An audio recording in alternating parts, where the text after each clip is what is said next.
Eza inua mikono yako katika jina la Yesu.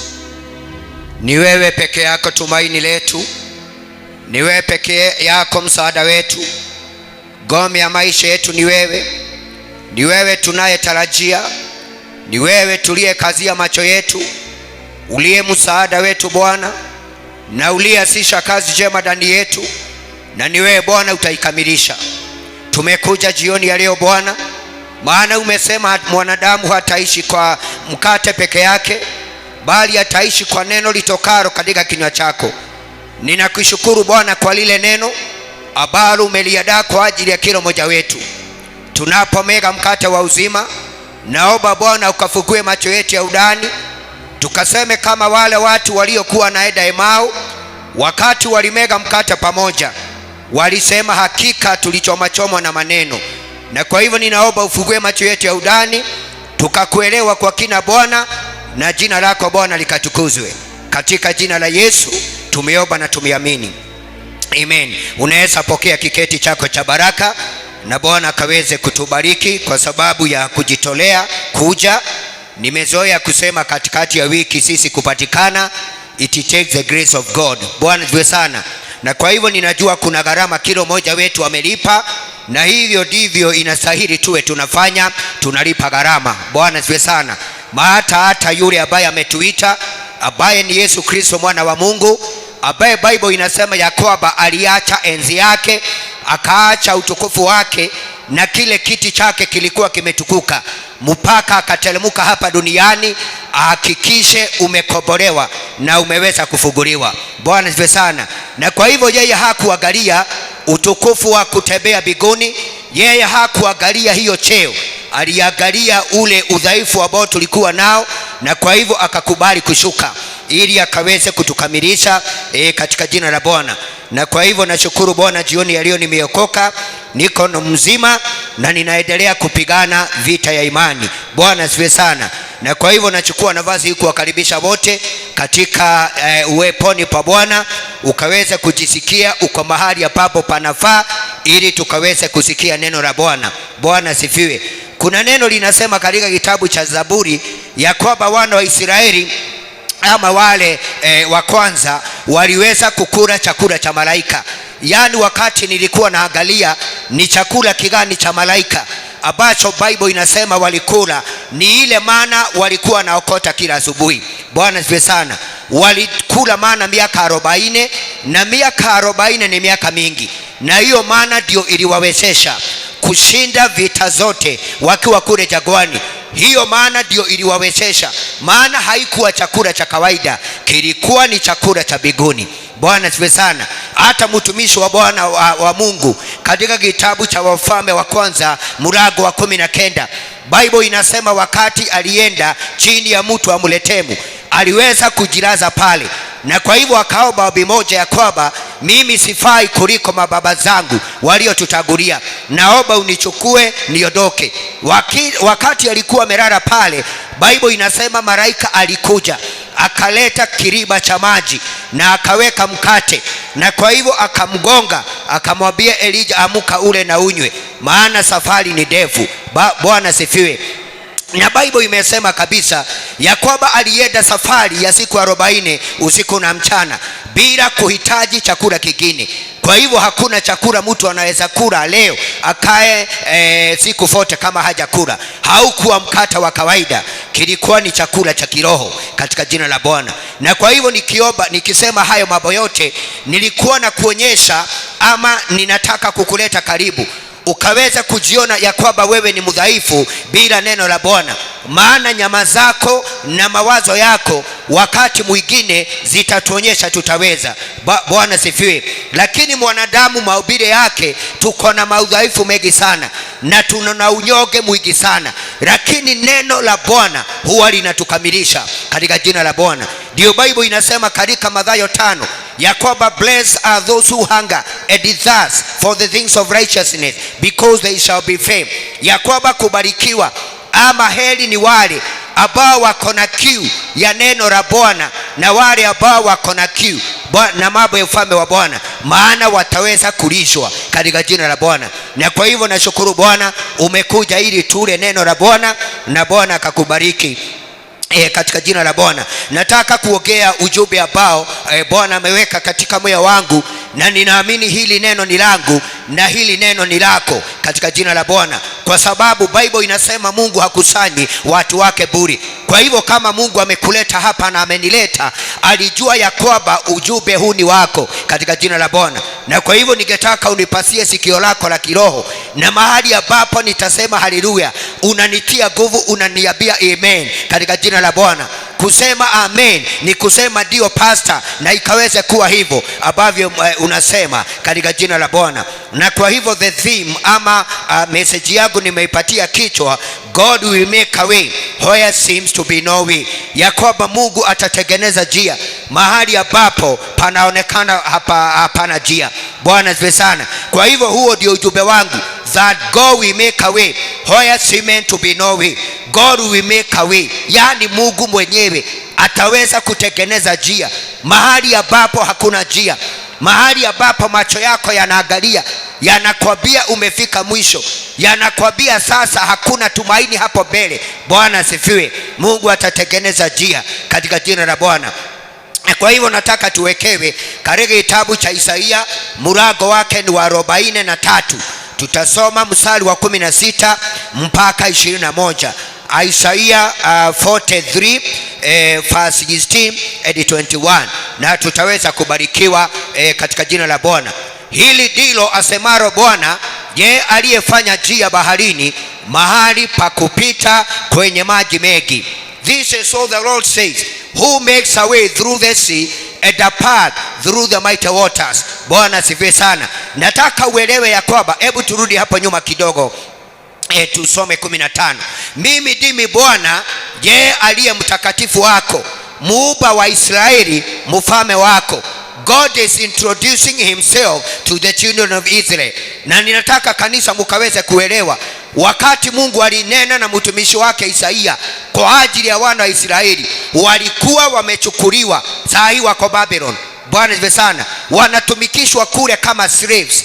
Bwana asifiwe. Na kwa hivyo wakati huo walikuwa wanatumika kama slave, ndio sasa Mungu akaweza kunena, na kwa hivyo anawakumbusha ya kwamba yeye ndiye mtakatifu wao, na yeye ndiye aliyewaumba, na yeye ndiye mfalme wao. I am the Lord, you are holy one, the creator of Israel and you are king. Kwa hivyo Mungu anamwambia Yakobo ama anamwambia Israeli wakati ako kule Babyloni, wakati anauliza ako na hamu ya nyumbani. Bwana asifiwe sana. Na ndio ukisoma katika kitabu cha Zaburi, Bible inasema wakati Mungu alitotoa kule, tulikuwa kama watu ambao wanaota, tulikuwa kama watu ambao walikuwa wanaona vitu ambavyo hatuelewi, maana ni kana kwamba walipuuza mkono wa Bwana ya kwamba hawezi wakoboa. Bwana asifiwe sana. Ndio anasema ya kwamba we were as people who were dreaming, tulikuwa kama watu ambao walikuwa wanaota. Na wanasema tukiwa kule walituambia tuwaibie nyimbo za Sayuni. Bwana asifiwe sana. Na Bible inasema wakakumbuka Yerusalemu, zile nyimbo nzuri ambazo walikuwa wanatukuza Mungu nazo. Walikumbuka ile sauti ya Mungu walikuwa wanatembea nayo, na kwa hivyo wakiwa kule wakawa na hamu ya kurudi nyumbani, na kurudi nyumbani katika nchi yao, maana sasa wako uhamishoni. Na wakiwa sasa katika hiyo hali, wakati walikuwa wanaulizana tutarudi namna gani, maana wakati walikosea Bwana, wakati walitoka katika njia zake, wakati walifanya kinyume na mapenzi ya Bwana, Mungu aliwapatiana wakule Babyloni wakaweza kuteswa. Bwana asifiwe sana. Na wakiwa sasa katika hiyo piluka, ndio sasa Mungu anajitokeza, anawaambia I am the Lord your God, I am your creator and also I am your king. Walikuwa na hamu ya kurudi nyumbani. Sasa wacha twende hiyo fasi ambayo ni ya 16. Na kwa hivyo Bible inasema hivi ndivyo Bwana, yeye aliyefanya njia baharini, mahali pa kupita kwenye maji mengi, anasema. Na kwa hivyo Mungu anawakumbusha, anawarudisha wakati walitoka kwa Farao, wakaona nyuma wamefuatwa, na wakaangalia mbele wakaona Red Sea. Bwana asifiwe sana. Mungu anawakumbusha ile neema ambayo ilitumika wakati nilisimamisha maji pande hii na pande hii ingine maji kasimama. Hiyo neema bado iko available. Sema amen. Mkono wangu ulionyoka nikasamisha maadui wenu katika bahari ya Shamu. Huo mkono bado haujapungukiwa na nguvu. Bwana asifiwe sana. Kwa hivyo sasa wakiwa kule walikuwa na shaka. They were doubting whether God was able to open a way. Bwana asifiwe sana. So that they may go back from exile kule Babylon. Na ndio sasa Bible inasema Mungu akasema yeye ndiye alifanya njia kule baharini, mahali pa kupita kwenye maji mengi. Kanisa niangalieni watakatifu, nataka muelewe, ni Mungu alisema watoke kwa Farao na waende Canaan, na hiyo njia ni Mungu aliongoza Musa. Na mimi sijui ni kwa nini minister wakati walikuwa wanaendelea kukawa sasa njia haionekani ya kuendelea. Na kwa hivyo sio kumaanisha ya kwamba kwa sababu unatembea na Bwana kila kitu itakuwa shwari. Bwana asifiwe sana. Wakati mwingine utakuta kuna bahari, kuna Red Sea ambayo isimama mbele yako. Wakati mwingine kuna maadui ambao watakufuata. Wakati mwingine kuna nguvu za ufalme wa giza ambazo zitainuka zikaweza kuchallenge nguvu za Bwana. Bwana asifiwe sana. Na ndio ijulikane ni ufalme gani ambao uko na nguvu. Baba wa mbinguni wakati huo ndiye ataweza kujitukuza katika jina la Bwana. Kwa hivyo wametoka vizuri, wakakukuta kuna setback. Na ni Mungu sasa anaongoza mtumishi wake. Sasa wakati waliangalia nyuma, ukisoma katika kitabu cha Exodus chapter 14 ukiteremuka huko, ndio sasa wanaambiwa sasa wasimame imara. Na kwa hivyo Mungu anasema yeye ndiye aliyetengeneza njia katika bahari. Wewe ni wapi ulisikia ya kwamba njia ilitengenezwa kwa bahari? Bwana asifiwe sana. Inasi sio mto ama kisima. Bible inasema Mungu alitengeneza njia mahali ambapo kulikuwa na mto mkubwa. Bwana asifiwe sana. Na kwa hivyo ndio nilikwambia wakati mwingine, don't dare to remain unlimited God. Bwana asifiwe sana. Wakati mwingi Mungu atatumia kitu ambayo wewe huwezi amini kitatumika. Wakati mwingine Mungu atafungua mlango ile pande ambayo hauko unatarajia. Wakati mwingine Mungu atatumia destiny helper pekine yule hungefikiria. Mungu hunishangaza. Bwana asifiwe sana. Kwa hivyo anasema yeye ndiye alitengeneza njia katika bahari na mahali pa kupita kwenye maji mengi. Ukirudi Isaia 43 verse 1, Mungu tena ananena, anamwambia Yakobo, ukipita katika maji mengi maji haitakupeleka. Ukipita katika moto, moto hautakuchoma. Bwana asifiwe sana. Sasa hayo maji ndio walikuta mbele yao. Bwana asifiwe sana. Na wakati ili walikuta, haigezuilia mpango wa Bwana ukaweza kutimia katika jina la Bwana. Nimekuja kunena mtu jioni ya leo, kuna kitu imesimama mbele yako. Hata ukiangalia namna hii unauliza Mungu, tafadhali niambie vile nitafanya. Nataka kudeclare go we make a way in the mighty name of the Lord. Kwanza hapa unaona hakuna njia. Mungu anapenda sana hapo kujitukuza. Maana akitengeneza njia mahali wewe unaona hapa kunaweza wekwa mlango, wakati mwingine hautamshukuru Bwana. Na kwa sababu yeye anasema kwa neno lake, he will never share his glory with anyone. Yeye hata shiriki utukufu wake na mwanadamu. Kwa hivyo ako na tabia ya kufungua njia ama kutengeneza njia mahali ambapo hauwezi fikiria. Bwana asifiwe sana. Na kwa hivyo sasa ndiye akasema ya kwamba upitapo kwenye maji mengi nitakuwa pamoja na wewe. Kwa hivyo nataka kanisa mkaweze kuelewa, kuna wakati wa imani yako kujaribiwa. Even when the testing of your faith, imani yako inajaribiwa. Ni vibaya sana kukosoa Bwana, maana hata wakati imani inajaribiwa, Mungu anasema anakuaga pamoja na wewe katika jina la Bwana. Kwa hivyo anasema ya kwamba katika maji mengi nitakuwa pamoja nawe. Utakapopita katika mito ya maji haitakugharikisha. Na kwa hivyo tayari Mungu alikuwa ametoa promise. Na ndio unaona Mungu hakuona bahari ya Shamu kama ni kitu. Sema amen. Maana tayari yeye mwenyewe amesema ya kwamba maji haiwezi gharikisha watu wake, hayatakugharikisha. Utipitapo katika moto hautakugua, miali ya moto haitakuguza. Turudi mahali tulikuwa katika jina la Yesu. So God will make a way in the sea, a path in the mighty waters. Stop dwelling on the past. Bwana asifiwe sana. Na kwa hivyo mimi nimekuja kukuonya jioni ya leo. Wakati mwingine umezuilia Mungu kutengeneza njia kwa sababu mawazo yako uliweka kwa ile mambo ambayo yamepita. Na kama unataka kuendelea, na hili ni jambo ambalo nimeomba sana miaka mingi na nikaambia Bwana nisaidie. Jambo likipita ninahesabu hilo limepita. Naanza kuangalia mlango ambao uko mbele yangu katika jina la Bwana. Na ndio lile kanisa liliandikiwa in the book of Revelation. Wanaambiwa tazama nimefungua mlango mbele yenu. Kwa sababu gani hawaoni? Kwa sababu walikuwa wanafikiria ile milango ambayo imefungwa. Bwana asifiwe sana. Because you cannot see the open door before you and at the same time unaangalia nyuma, uangalie ile milango imefungwa. Kwa hivyo kama unaangalia ile imefungwa ni kumaanisha sasa wewe uko nyuma, uko backdated. Ninaomba Bwana tusaidie in the mighty name of the Lord. Even this is what the Lord say, he who makes a way through the sea and a path through the mighty waters. Twende hiyo ingine.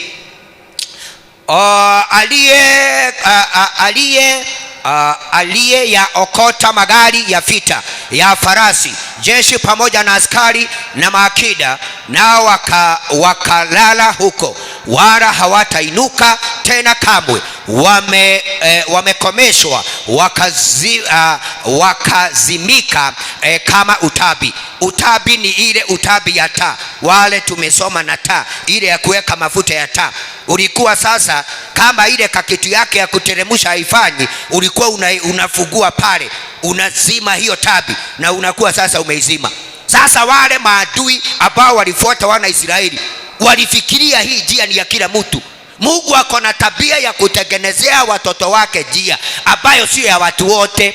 Bwana asifiwe sana. Hii ilikuwa njia ya watu wa Mungu, hii haikuwa ya kila mtu. Na kwa hivyo I came to declare in your life in the mighty name of the Lord. Ni vizuri ukaze macho yako mbele.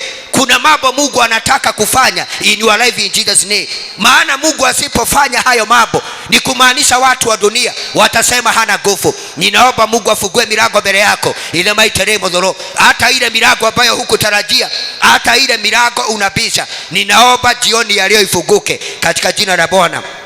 Hivyo through this scripture is a promise of divine deliverance and blessings of a new beginning. Ukiangalia sasa, tukiendelea niwekee mstari wa 18. Bible inasema wote walizimwa kama utabi. Msiyakumbuke mambo yaliyopita, wala msiyatafakari mambo ya zamani. Kuna mambo ambayo yamepita ambayo pengine yalikuweka kidonda.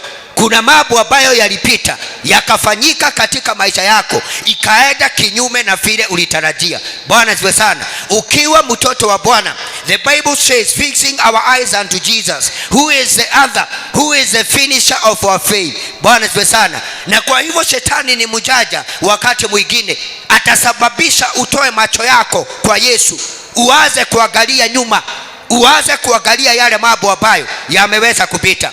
Na ndio kulikuwa na instruction wakati malaika alitumwa na Mungu aende sasa kule kwa Rutu.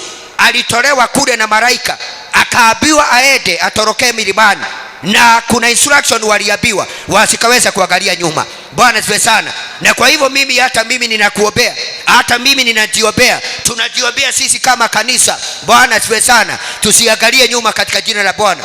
Na ndio unaona anytime Mungu anaongea, anasemaga nitafanya, anasemaga nitafungua mlango, anasemaga nitakuinua, anasemaga nimekuponya. Bwana asifiwe sana. Hasemagi ni ama nili. Bwana asifiwe sana. Anaongeaga kitu ya kesho ama kitu ambayo anafanya wakati huo.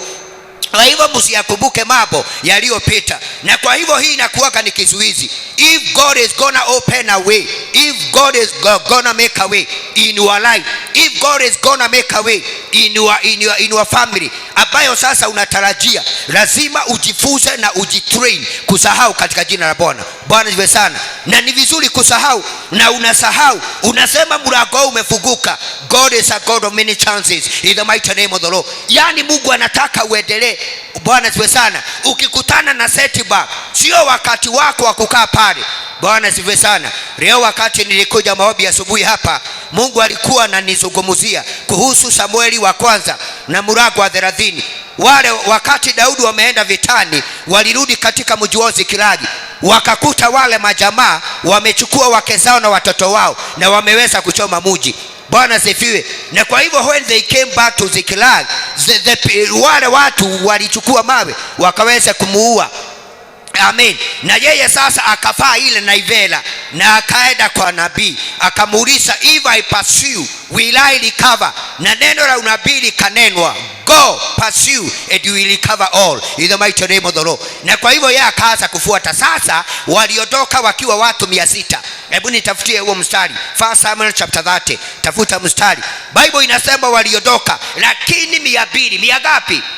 Wakati walifika Besoari waliweza kuchoka, na kwa hivyo hawakuwa na neema ya kuendelea katika jina la Bwana. Praise God. Na kwa hivyo hivi wakati mwingine hivi ndivyo huwa inafanyika, na ninawaambia wale watu mmekoma Besoari, nimekuja kuachilia neema muendelee katika jina la Bwana. Safari bado katika jina la Bwana. Bwana asifiwe. Na kwa hivyo kwa kuwa watu 200 walikuwa wamechoka sana kutoweza kufuka hilo bonde. Bwana asifiwe sana. In your life kuna bonde lazima ufuke. Imenenwa na Daudi katika Psalm 23 verse 3 and verse 4. Inasema, though I walk in the valley of the shadow of death, I will fear no evil. Bwana asifiwe sana. Daudi anasema hata apitapo katika bonde la mauti yeye hataogopa. Bwana asifiwe sana. Nao wana wa Israeli wamekuta bonde, na lile bonde ambalo walikuta lilikuwa pale Besoari, na watu 200 hawakuweza kufuka lile bonde. Bwana sifiwe. Lakini Daudi pamoja na watu 400 wakaendelea kufuata. Na pende ya kizungu, but David pursued the Amalekite and 400 men, for 200 who were too exhausted to close the blue Besor stayed behind. Maana hao wengine 200 walikuwa wamechoka sana, wasikaweza kufuka. Hebu niwekee hiyo fasi nyingine. Wasikaweza kufuka. They found an Egyptian who had collapsed. Bwana sana. Nataka niwalete Lilian vile Mungu huwa anatengeneza njia. Yaani Mungu amesababisha wale watu wamekuja wakachukua wake na watoto wa kina Daudi, mmoja tu wa collapse, na wakaona wakimutibu wanaweza kwa hivyo wakasema sasa yeye akufe.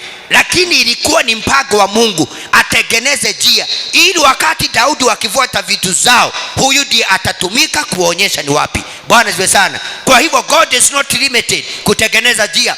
Wale ambao mnasema umefika mwisho, haujafika mwisho. God is Alpha and Omega. Pigia yeye makofi.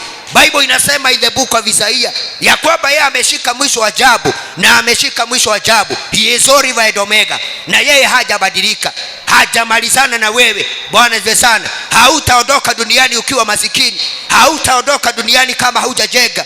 Utaishi ile maisha umetamani katika jina la Bwana, maana ni mapenzi ya Bwana. Mchapie makofi katika jina la Bwana. Wakamkuta Mmisri katika shamba fulani, collapse in the field, and brought him to David and gave him bread and he ate, and they gave him water to drink. Amepatiwa vitu mbili, amepatiwa mkate akakula na akapatiwa maji. Na maji katika Bible ni Holy Spirit.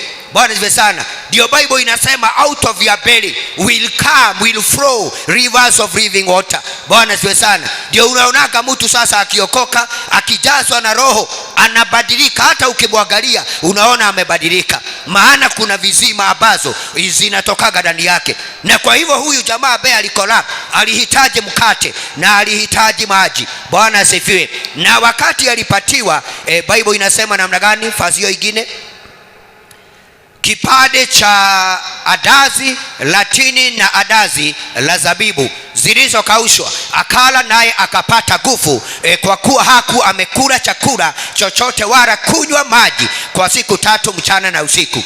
Kwa hivyo wale mnasemaga huwezi enda dry fasting siku 3, huyu hajaokoka, alikufa. Kwa hivyo you can. Bwana asifiwe sana. Hajaokoka huyu, siku 3 hajakula na hajakunywa nini. Lakini wakati alikula mkate akara, naye akapata nguvu. Pokea nguvu ya kuendelea katika jina la Bwana. You have a journey, you have a race before you. Bwana asifiwe sana. The Bible says laying aside every weight, so that we may be able to run the race that is marked before us with determination.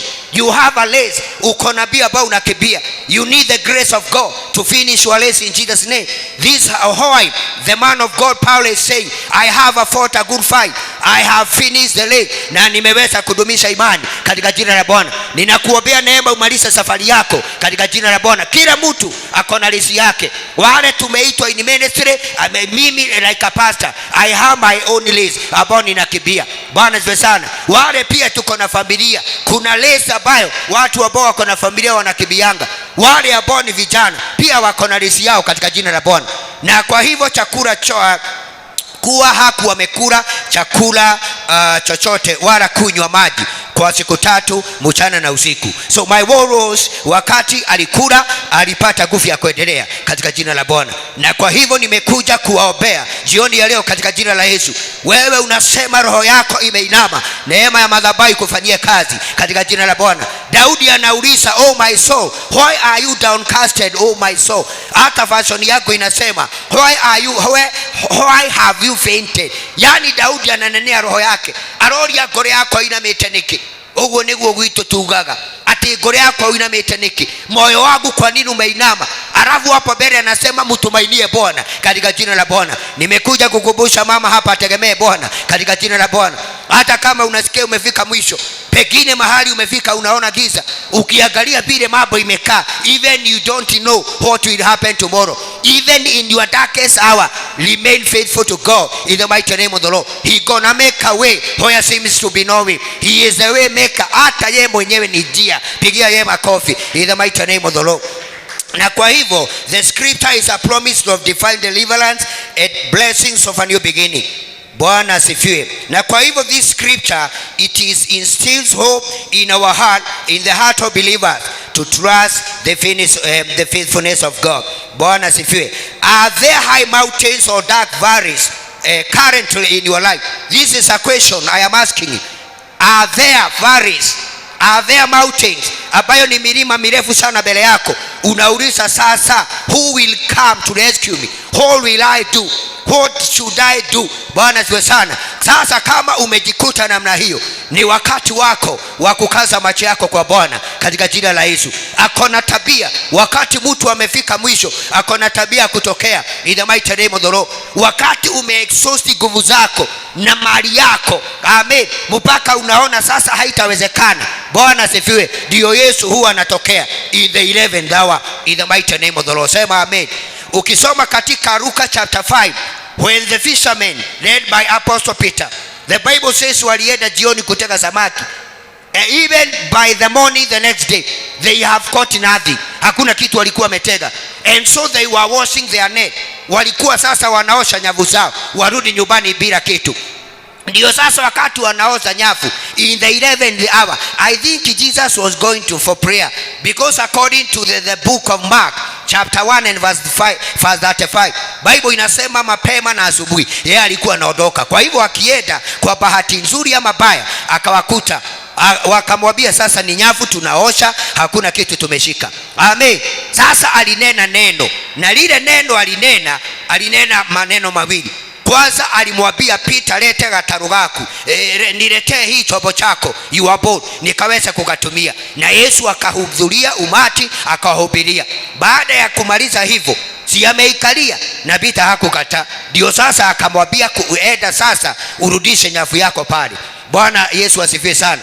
Na kwa hivyo sasa unaona walikosa kushika samaki, ndio wajue kuna nguvu za Mungu ambazo zinaweza tumika minus your power, minus your academic papers, ndio ukaweza kupata kazi in the mighty name of the Lord. And that's why we believe in miracles in the mighty name of the Lord. Ya kwamba unaweza ajiriwa kwa band ufanye kazi. Bwana asifiwe sana. Hata kama hauna makaratasi, maana ukiwa na Mungu, yeye akona title deed ya dunia yote in the mighty name of the Lord. According to the book of Psalm chapter 24, I read Psalm 24 and verse 1. Dunia yote ni yangu na mali yote yaliyomo ndani yake. The world is mine and whatsoever therein is mine.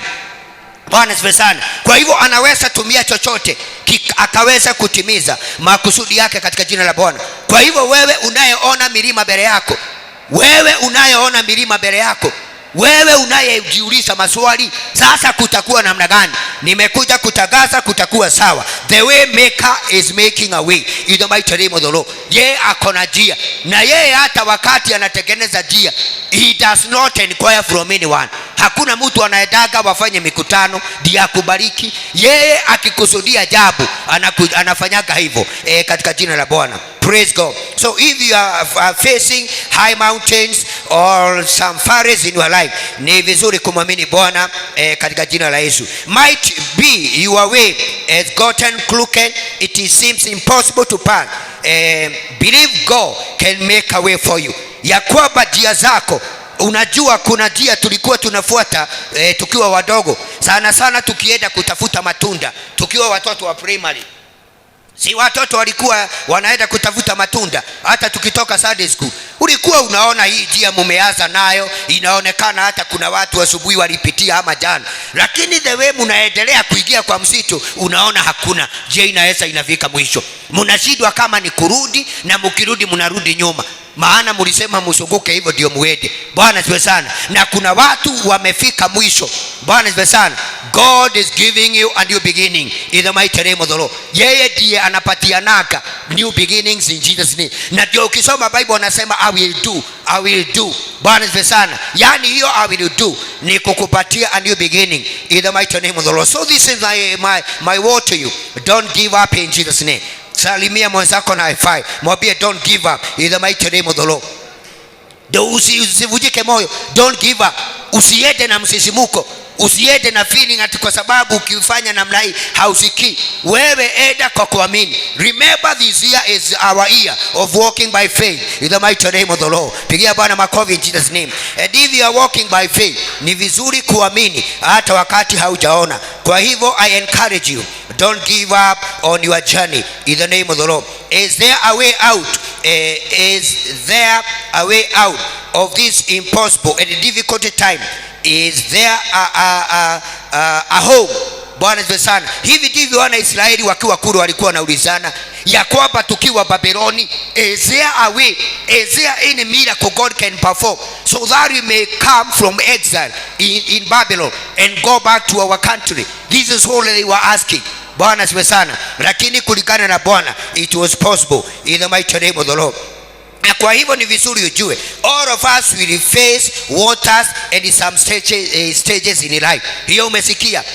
Bwana asifiwe sana. Ya kwamba all of us will face waters at some stages in our life. Bwana asifiwe sana. All of us. I am not saying some or few. I am saying all of us. Maji kwa Bible inasimamia obstacle ama majaribio. Bwana asifiwe sana. Na ndio unaonaga sasa hata ukienda kuvuka mto, kama na huku kwetu wakati kumenyesha, unatafutaga kamuti. Maana mto unaweza kuwa mwembamba, lakini umeenda chini, ufikiria utaweka hivi upelekwe, unaendaga na kamuti unapima. Ukiona ni pasi hapa, sasa unaahirisha hiyo safari. Ama unapanda, utafuta mahali ambapo kuna daraja. Kwa hivyo kila mmoja wetu hapa in your life lazima sasa mitihani ya maji ije. Bwana asifiwe sana. Na wakati itaja, ni vizuri kukumbuka God will make a way in the name of the Lord. There is a way out of those who are worn out and who are tired. There is a way out.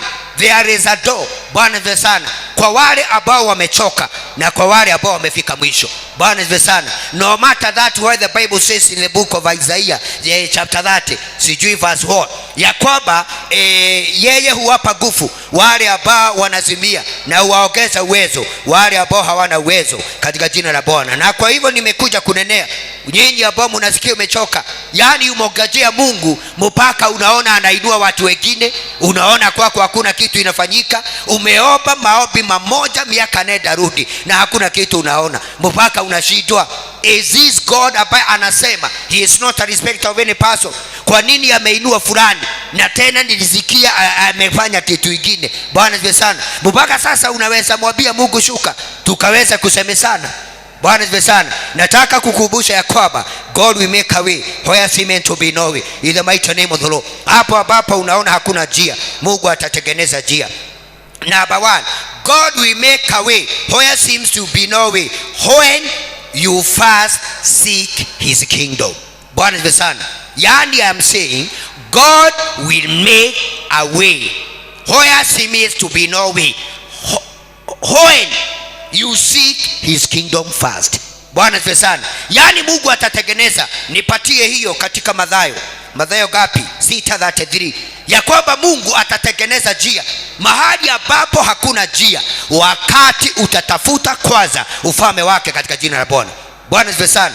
This is all Jesus told his disciples, seek ye first the kingdom of God and all his righteousness and all the other things shall be added unto you. Lakini utafuteni kwanza ufalme wa Mungu na haki yake, na hayo yote mengine mtaweza kuongezewa. Kwa hivyo sasa, it is upon you, it is upon me, it is you to decide. Bwana asifiwe sana. The decision is on your head.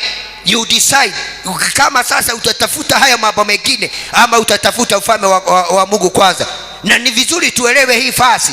Mungu asemagi tuache majukumu yetu ama tuache kazi. Bwana asifiwe sana.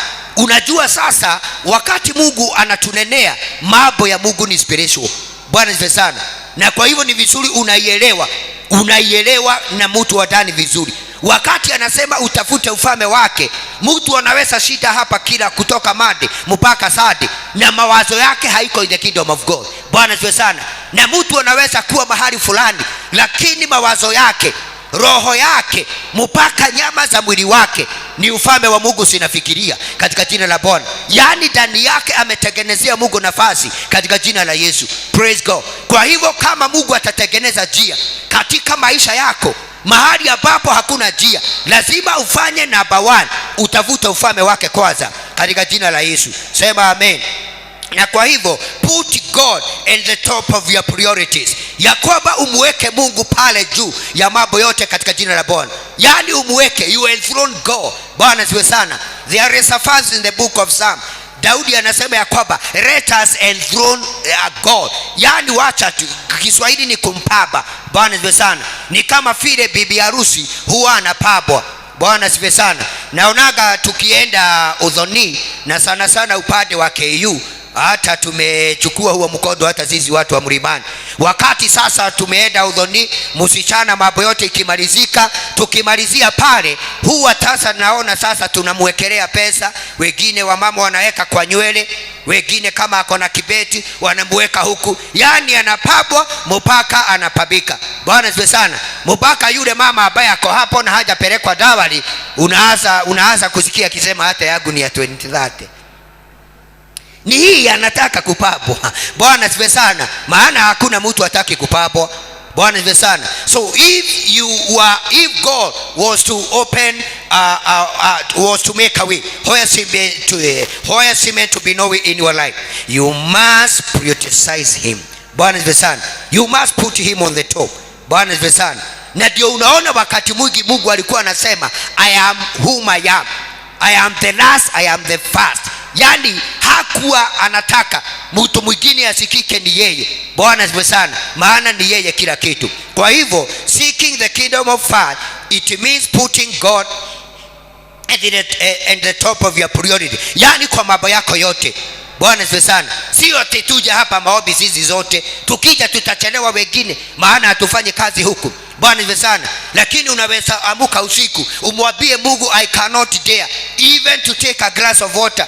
I cannot dare to take a shower before I say thank you because of the new day. Bwana asifiwe sana. Hiyo ni kumaanisha ya kwamba umempatia nafasi yake katika jina la Bwana. Making God agenda top priority in your daily decision. Bwana asifiwe sana. Seeking the kingdom of God is making God agenda top priority in your daily decision. Bwana asifiwe sana. Na hiyo ni kumaanisha ya kwamba even when you get your salary, Bwana asifiwe sana, before useme utanunua guo, utapeleka mifugo kwa veterinary zidugwe sidano. Bwana asifiwe sana. Unapatia Mungu ile ni yake.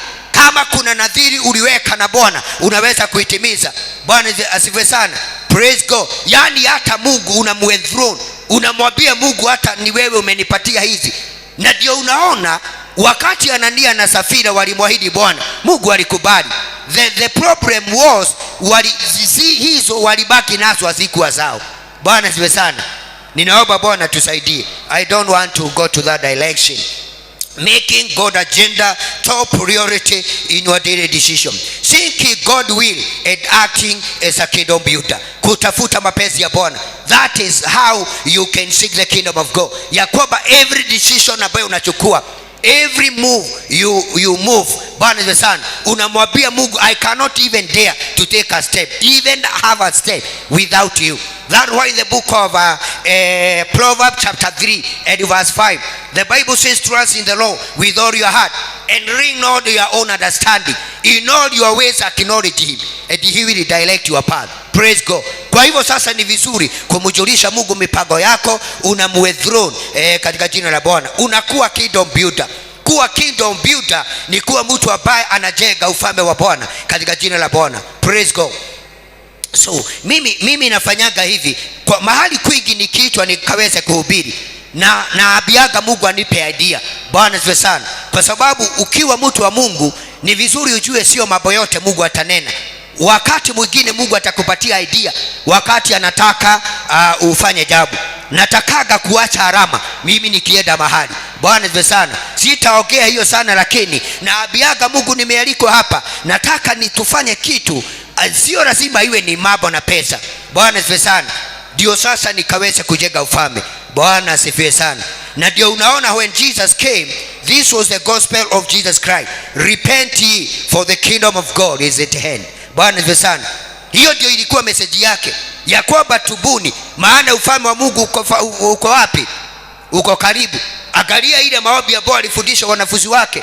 Aliwaambia, when you pray, pray like this: Our Father who art in heaven, hallowed be your name, your kingdom come, your will be done here on earth, it is done on heaven. Bwana asifiwe sana. Your kingdom come. Kwa hivyo ni vizuri kuwa kingdom minded person katika jina la Bwana. Praise God. Number 2, if God will make a way where seems to be no way in your life, Bwana asifiwe sana, you must confess your sins. Bwana asifiwe sana. Ni vizuri kutubu dhambi zako. Bible inasema ya kwamba tukisema sisi ni watakatifu ni kudanganya. Tunafanya nini?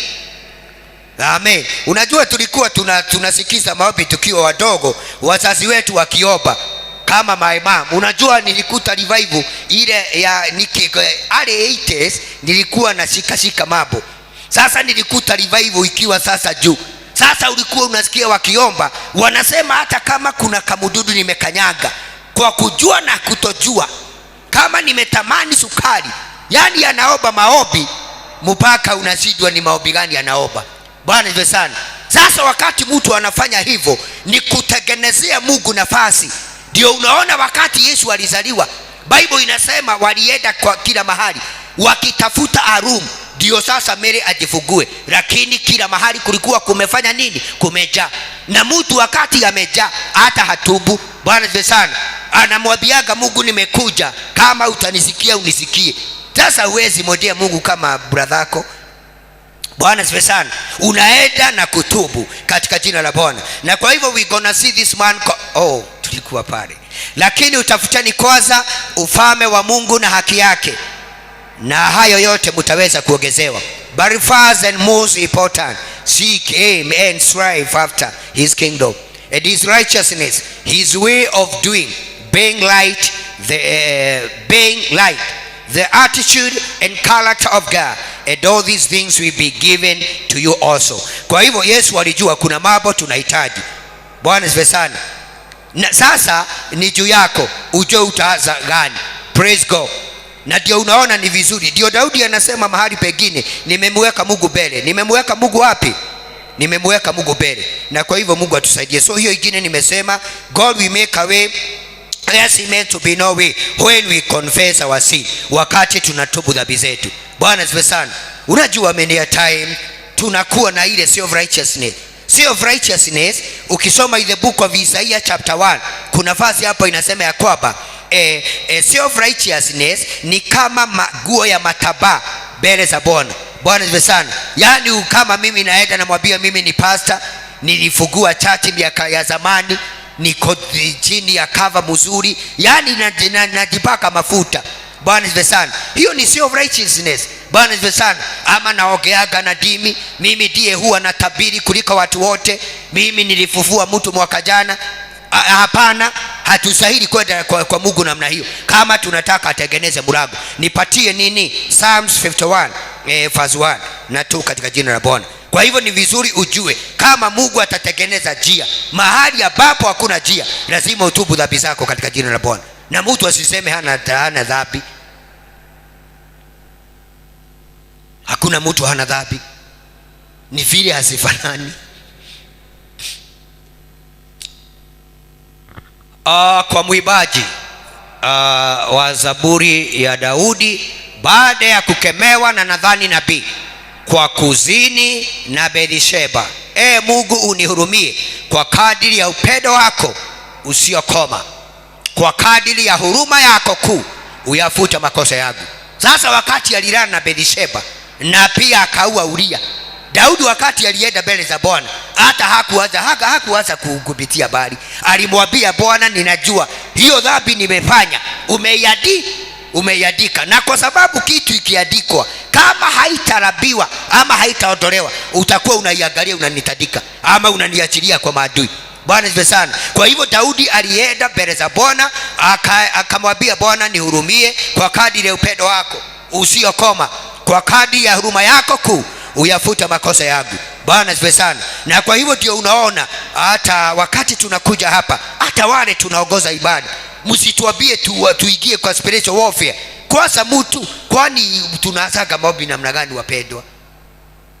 Unaona sasa, kama ni mtu ametuongoza maombi hapa, nisitaje mtu, tunaambiwa sasa twende mbele za Bwana tufae silaha zote, na kweli tunafalishwa ile silaha iko katika Ephesians chapter 6. Tunatadika, tunaomba, halafu tukiendelea nasema tuombe madhabahu yetu na mchungaji wetu, halafu tunaambiwa tutubu dhambi zetu. Wewe ukifua nguo unaikambuaga ama kwanza unaifua? Kwa hivyo mshike laini. Amen. Unajiweka wazi mbele za Bwana. Amen. Na ni vizuri hata wakati unaomba unapiga magoti. Kuna wakati fungu la 10 liliachwa hapa lile la sadi, na nikakuta hapa nikiwa na maharaka zangu, nikasikia tu nikiwa na kiu ya uji, na pesa ya Mungu ni tamu. Si nilichukua nikaenda Timeless nikaagiza, na nikaona vitu zingine watu wengine, nikasema hata hii nifugie. Sasa wakati nilikuja the following day kulikuwa kumenyesha, nikaingia sasa hapa kuombea. Sasa nasidwa kwa nini sisiki laini? Nilikatengeneza, nikutafuta, nilitafuta hata kama sikuweka interest. Maana Bible inasema ukikula urudishe na interest ya pesa gapi? Na unitafutie hiyo mwelekezi wangu. Unajua Bible ni manyo, iko na kila kitu. Bwana asifiwe sana. Unastahili kurudisha na interest. Si mimi nitauriambia Mungu akukopeshe. Hana shida, anajua unyonge wako na udhaifu. Wacha tutawekewa. Kwa hivyo Daudi akaenda mbele za Bwana na akatubu. Bwana asifiwe sana. Na wakati alitubu, Mungu aliweza kumrehemu katika jina la Bwana. Praise God. Kwa hivyo kama Mungu atafungua njia mahali ambapo hakuna njia, ni wega kwendira mehia mwathani agocwo. Bwana asifiwe sana. Hata wakati pengine wakati mwingine haukufanya kile unastahili kufanya. Amen. Ulisikia tu umechukia mtu na hakuna kitu ambaye amekufanya. Hata ulifanya mtu mwingine achukie mwingine, na ni wewe ulitumika na hakuna kitu amefanya. Bwana asifiwe sana. Hata hiyo ni dhambi, na ninaomba Bwana tusaidie katika jina la Yesu. Tukitafutiwa huo mstari, if God is going to make a way where seems meant to be no way, you must fix your eyes unto Jesus. Lazima uweke macho yako kwa Yesu. Mwathani agocwo. Uliza mwenzako, macho yako iko wapi? Amen. Iko juu? Haijaniangalia? Okay. Tuajabu hawa. So kama Mungu atatengeneza njia mahali ambapo hakuna njia, lazima uweke macho yako kwa Yesu katika jina la Bwana. In the book of Hebrews chapter 12 na ule mstari wa 2, Bible inasema ya kwamba looking unto Jesus who is the author and finisher of our faith.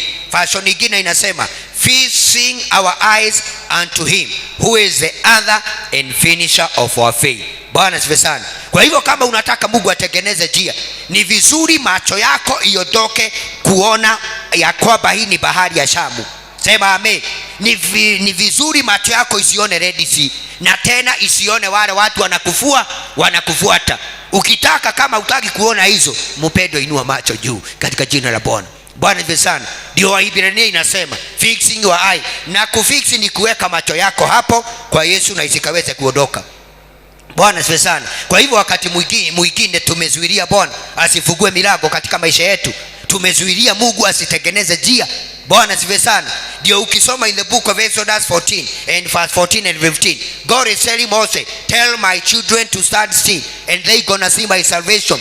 B nasema tell them to move forward. Waambie waende wapi? Forward, waende mbele. Kwa hivyo according to God, Mungu alikuwa anaona lakini hawaoni, maana they were spiritual blind. Bwana asifiwe sana. Ninaomba uanze kuona mambo vile Mungu anaiona katika jina la Bwana. Mungu aliwaambia move forward. Mungu hakewaambia wa move forward kama hakuna njia. Bwana asifiwe sana. Yeye alikuwa anaona hiyo njia, lakini walikuwa kiwango ya chini wasikaweze kuona, na Mungu anataka, ndio Bible inasema he gave some to be apostles, some to be apostles, prophets, evangelists, pastors and teachers, to equip the saints for the effective work of the ministry, ili wakaweze kuwa na utimilifu wa imani. Bwana asifiwe sana. Kama mtu akikoboa chochote cha zaka yake, if a man wishes to redeem any part of his tithe, he shall add 1/5 to it. Na kanisa liseme amen. Nikialito haweki wapendwa. Sasa kama mimi sikurudisha, kama mtu akikoboa chochote cha zaka yake, kwa hivyo hata wale walikuwa tu wanatumia lazima ongeze sehemu ya gapi? Sehemu ya 5 ya dhamana yake. I don't want us to go to the direction kindly in the name of the Lord. Turudi katika Waebrania 12 na ule mstari wa 2, ya kwamba kama Mungu atatengeneza njia mahali ambapo hakuna njia, lazima macho yako yakaweze kumwangalia katika jina la Bwana. Unajua the world is full of distraction. Dunia imejaa vitu za kuangalia. Amen. Na the devil is so cunning, ataleta vitu wende ukiangalia. Amen. Lakini Mungu anataka uweke macho yako. Ndio no wonder David he is saying in the book of Psalms chapter 121, ya kwamba nitainua macho yangu kwa Bwana.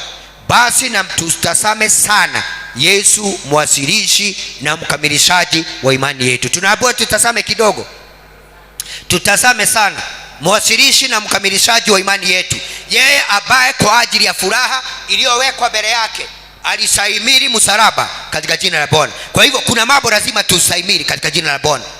Hiyo kanisa ilikwambia ukijaribiwa ni kurogwa unarogwa, ili kudanganya. Bwana asifiwe sana. Unajua tuko na that mentality, ukikutana na kitu hata paka akipita kwako nimerogwa. Na kama umepika nyama, sikukue na wageni, si lazima wageni kama hawa wakuje. Wanakujaga kukula mabaki na ni wa Mungu.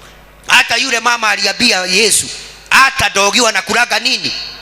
Mabaki ambayo ina nini? Wewe enda mahali utaziona tu, hata haina inagojeaga nini, siba ikule, ikibakisha mifupa inaenda kufanya kukilia.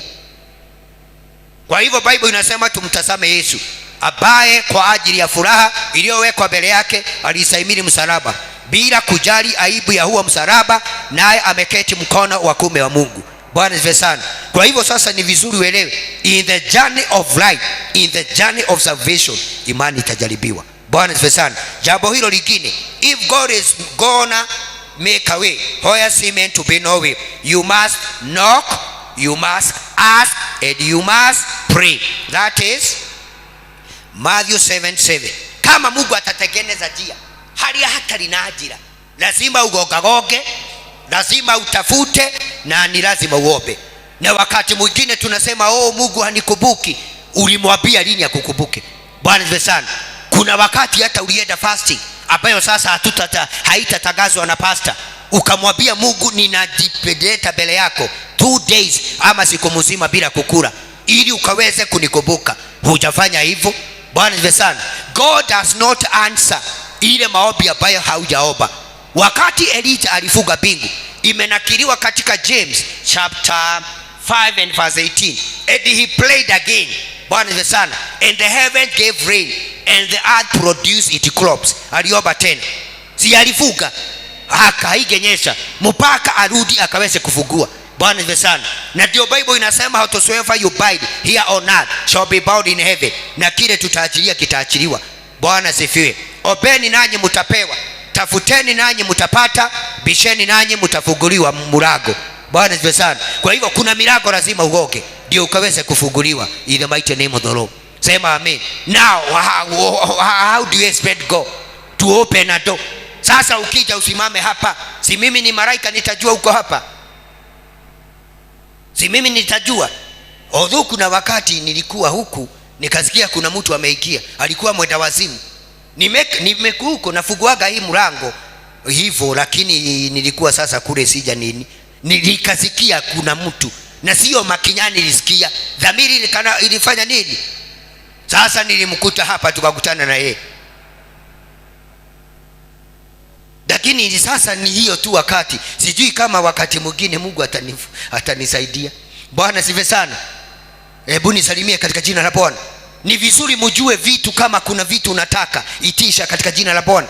Even kuna verse inasema in the book of Psalm chapter 3, ya kwamba uombe Mungu a nation na ataweza kukupatia katika jina la Bwana. Ndio sasa ukaweza kuhubiri kama mimi, niwe mhubiri wa internationally. Lazima niombe Bwana anifungulie milango ya kimataifa. Kama sijaomba nitakuwa ninatoka Kiambu narudi Saika, natoka Saika naenda Kamuru, yani inazunguka. Amen. Sijaomba mlango wa kwenda nini nje. Lakini nikiomba hata kama ni hapa Uganda nitaitwa.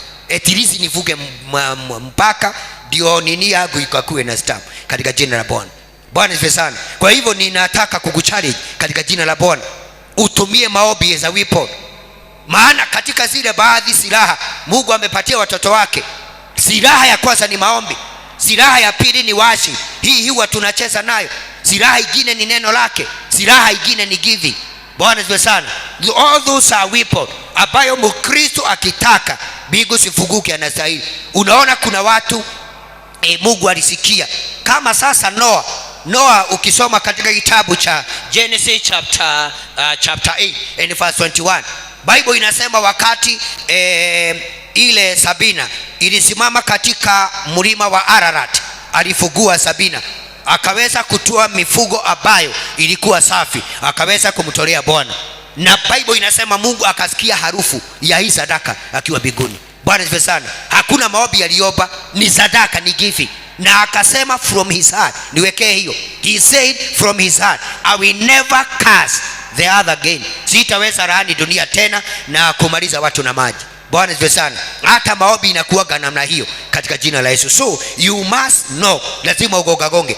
Na the problem we have many of us, unaomba unagogagoga kidogo alafu unaenda no matter. Na ndio sababu katika kitabu cha Luka Yesu alipatiana mfano wa yule mama ambaye sasa alikuwa anaenda kwa yule jamaa akaweze kumlipizia.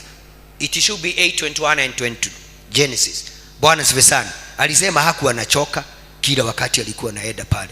Bwana sifiwe sana. Na ndio ni vizuri kutafuta nafasi ya kuja tutafute Mungu pamoja. Do you know kuna kitu inaitwa corporate grace? Kuna magonjwa hata ukifazi kwa nyumba huwezi pona, na ukija hapa hata utaombe kuinua mikono tuseme tushangilie Bwana, mtu anapona. Inaitwa corporate grace. Bwana sifiwe sana. Na ndio inafananishwa katika kitabu cha Psalms 133, how good and how pleasant it is for brethren to dwell together. It is like an ointment poured upon the head of Aaron. Amen. Going down kwa nini zake na mavazi yake. Bwana akasikia harufu nzuri ya kumpendeza, naye akasema moyoni mwake, kamwe sitailaani tena ardhi. Bwana sifiwe sana. Na kwa hivyo sio vizuri kucheza na giving. Bwana sifiwe sana. Amen. Na pia sio vizuri. Amen. Giving is a weapon. Bwana sifiwe sana.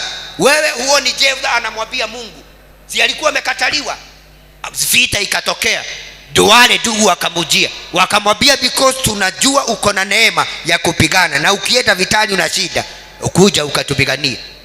Na yeye alienda mbele za Bwana akamwambia Mungu, mimi sina kipe, mimi sina dhahabu na sina fedha na sina chochote, mbuzi zina, lakini nikienda unipiganie, kile kitaniraki hata kama ni bibi nitakitoa kwako. Wakati Mungu alisikia hiyo language inasikikaga mbinguni katika jina la Yesu. Bwana ndiye sana. Giving sacrifices is the language of heaven. Ni kama zile dimi tunaogeaga. Nimetoka kwa hiyo. Bwana tubariki. Dakika 5 ndio tumalize. If God will make a way where he meant to be no way,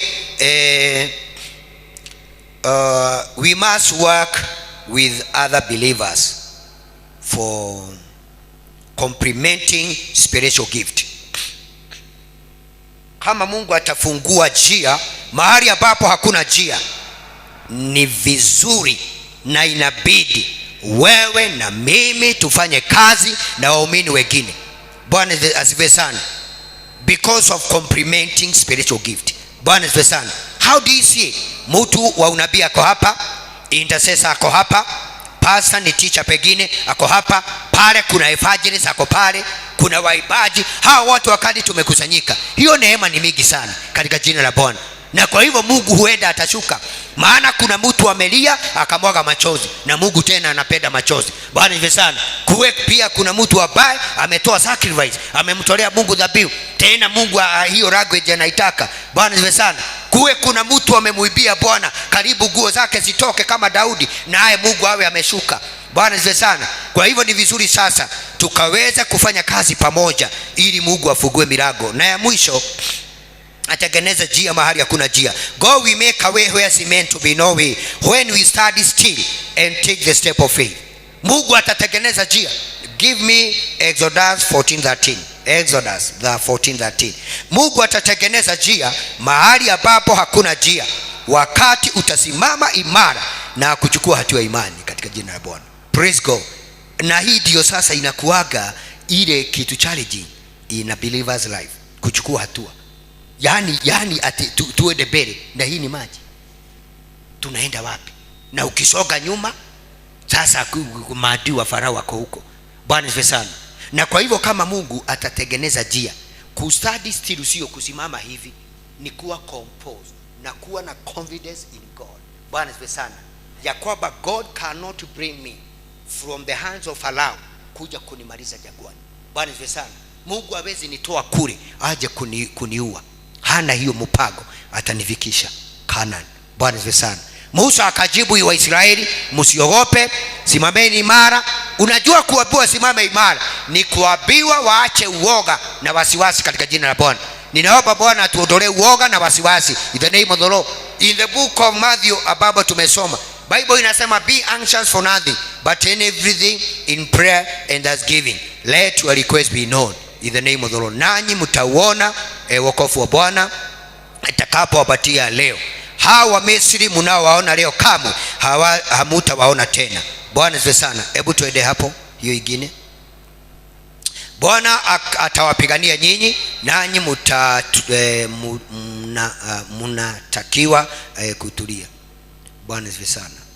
Nimezoea kusema ya kwamba Mungu hupenda kufanya kazi mahali ambapo kuna utulivu. Bwana asifiwe sana.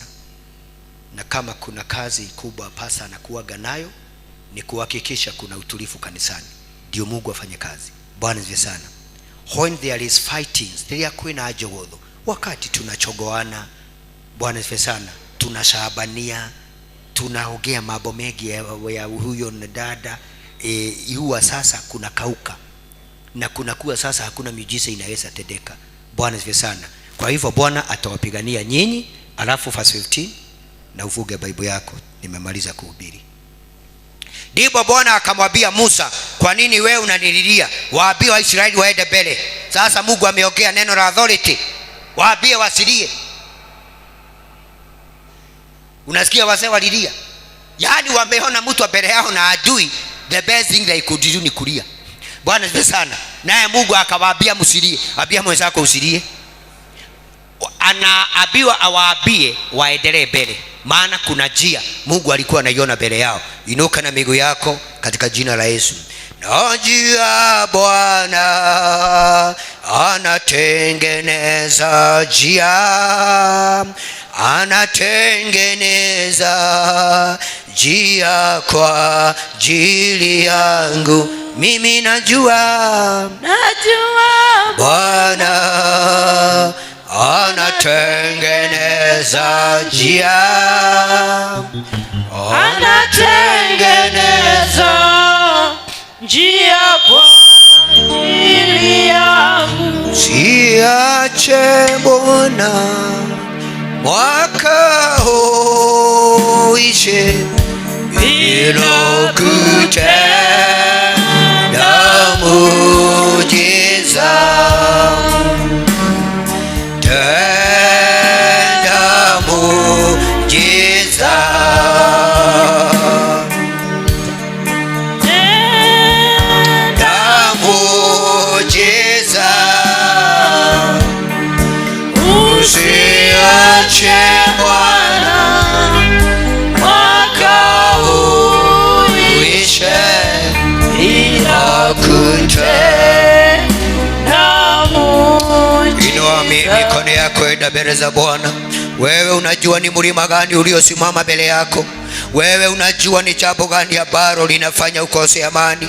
Wewe unajua ni mlima gani, ni challenge gani ambayo unapitia katika maisha yako. Nimekuja kutangaza jioni ya leo, Mungu atatengeneza njia mahali hakuna njia. Mungu atatengeneza mahali pa kupitia katika maji mengi, maana ni Mungu wa milimani na pia ni Mungu wa mabondeni. Yeye anaweza fungua njia. In the mighty name of the Lord. Wakati Paulo na Sila korokoro ilikuwa imefungwa, yeye alishuka usiku wa manane. Wakati walikuwa wanamtukuza, milango ikajifungua na wakaweza kutolewa korokoroni. Mungu alitengeneza njia. Tunaliinua jina lako Bwana, tunakubariki jioni ya leo. Wewe ni mwema kwetu Bwana, wewe ni wajabu kwetu Bwana. Hakuna mwingine kama wewe, hauwezi fananishwa Bwana, hauwezi linganishwa Bwana. Mtakatifu ni wewe Bwana. Urashita purusi ya bini hapa rakabagala bagada Nikayoga. Tengeneza njia katika maisha yetu Bwana. Mwadhani dhode kajira. Tengeneza njia Bwana, tengeneza njia Bwana kwa watu wako Bwana. Fungua milango Bwana katika jina la Yesu. Tunasahau Bwana na majeraha ambayo tumejeruhiwa Bwana. Tunasahau na miaguko ambayo Bwana tumeaguka Bwana. Tunasahau Bwana na mapito mazito tumepita Bwana. Make a way now, oh God, in our families, oh God. Make a way in our businesses, oh God. Make a way in our lives, oh God. La sita rabina zibidita bagada badia Imbarabaraba shanda riande babuna mazina rikita bagagabazaya. In the mighty name of the Lord.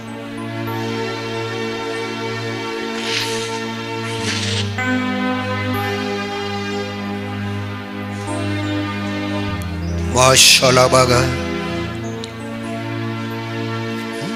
miracle walking God. Your name is Yahweh,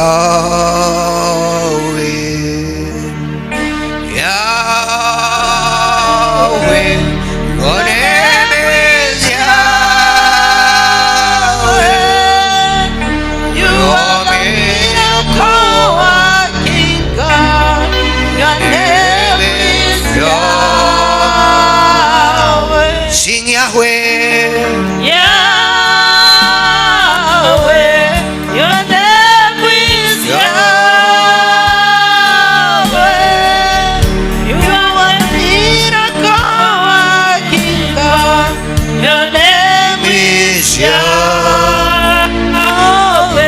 Mkono wako nitakuombea mahali ulipo. The Bible says in the book of Isaiah chapter 59 and verse 1, that the heart of God is not shortened, that it cannot save you. Na kwa hivyo, kwa sababu mkono wa Bwana sio mfupi, nitaomba nikiwa hapa, na hiyo jambo unaaminia Bwana, Mungu atatengeneza njia. Mikono yetu tumeinua Bwana kama ishara ya imani katika jina la Bwana. Tunaliinua jina lako na kulibariki. Tunakubaliana na neno la jioni ya leo. Tunakubaliana na sauti yako Bwana, ya kwamba you are the way maker.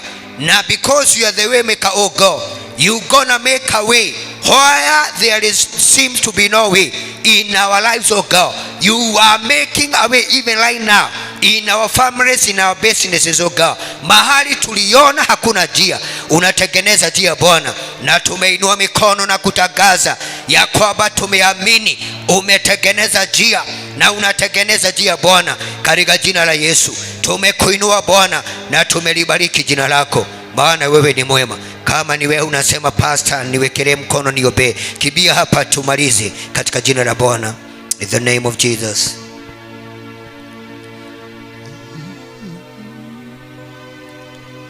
Mashela babu nazina. Father, we bless you. Father, we honor you. Tunasadiki na tunaamini neno lako. In Jesus name we pray. Amen. Amen. Tunaweza pigia Mungu makofi katika jina la Yesu. Usalimie mwenzako, mwambie Mungu ametengeneza njia mahali hakukuwa na njia. Sasa ni vizuri uongee present sasa. Amen. Anatengeneza, sio hata tayari ametengeneza. Si tumeona wameambiwa wakati Mungu alinena alisema edeni mbele. Kuna wakati alikuwa amesema wasimame, lakini wakati aliona wameamini akasema wasoge mbele. Kwa hivyo Mini Santo ni karibu utuongoze tutoe sadaka.